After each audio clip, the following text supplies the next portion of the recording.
喺生活上面咧，有啲人會同我傾偈啦、溝通啦，佢有時發覺咧，我對佢哋講嘅嘢好似冇反應，或者有時可能我哋呆咗咁嘅樣喎，佢哋就會覺得好似好冇禮貌啦。特別喺工作嗰陣時啦，有時要開會喎，開會嗰陣時你個會議室可能好大，咁同事喺裏邊咧當中發言啦，佢都講下啲大家負責嘅工作內容啦。咁有時咧可能我聽得唔清楚喎，Vicky 咧開完會之後咧，我就問翻同事可以做啲乜，我要負責啲乜啦。咁但係上次要知道咗之後咧，就會覺得好似開會好唔專心。有一次啦，幫同事做影印工作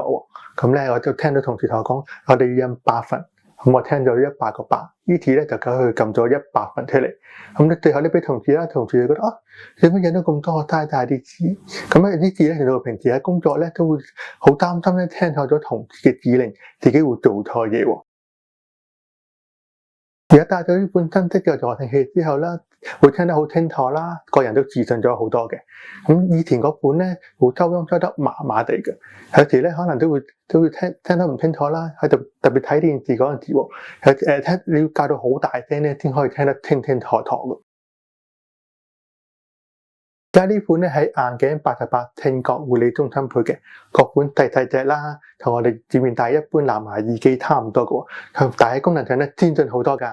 同人傾偈開會都好啦，喺唔同嘅場景咧都會聽得好清楚，我都好方便嘅喎，一日叉住電就足夠嘅啦，就唔需要成日擔心一返客工突然間冇電嘅。而家同屋企嘅關係咧好咗好多喎，佢哋咧唔使特登再走埋嚟同我耳邊去講嘢啦，亦都唔使特登去下下都要就住我喎。咁而家大家咧相處咧就會好咗好多啦。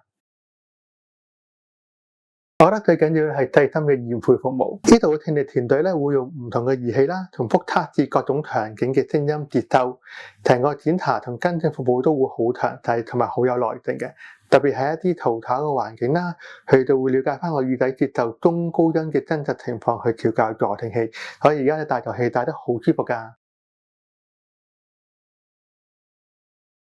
有聽力問題咧，千祈唔好抗拒戴助聽器喎。以前嘅我咧，好怕會戴耳機嘅，好怕人哋覺得我有問題。但係到而家咧，冇咗助聽器一陣間都唔得。助聽器真係幫助我適應咗唔同嘅環境。